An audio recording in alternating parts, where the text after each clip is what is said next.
Vai nav kādas kļūdas, ko pirmreizēji pircēji pieļauj pērkot atpūtas laivu, un varbūt kā tipa pircējs nožēlot nopirkt šādu veidu laivu?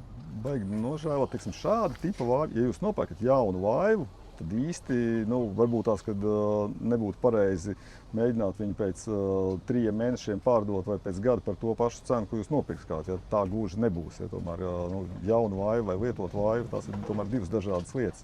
Bet tas, kad laivas ir pērkamas, pārdodamas, viņām ir otrreizējais tirgus, tāpat kā mašīnām, tas ir fakts. Jā, mums, Latvijā tas laivu tirgus ir mazs, līdz ar to tāpēc ir salīdzinoši mazs gan jaunu laivu, gan lietotu laivu tirgus piedāvājums.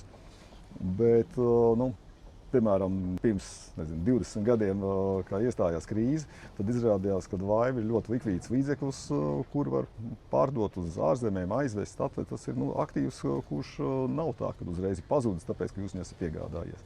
Varbūt ir kāda klienta pieredze, kad ir iegādāta lielāka laiva, piemēram, Sandencers vai kas tam līdzīgs, un pēc tam cilvēks tomēr ir pārgājis uz mazāku izmēru laivu, respektīvi. Kāpēc šādu izmēru, ne lielāku? Protams, katram ir savs. Nav tā, ka tieši šīs un nekas cits. Nē, katram cilvēkam ir savas vajadzības un savas intereses. Bet jā, arī mūsu klientu starpā ir tādi, kuriem ir bijuši kādreiz daudz lielākas laivas un kas ir pārgājuši uz apmēram 21 vai 23 pēdu laivu izmēru.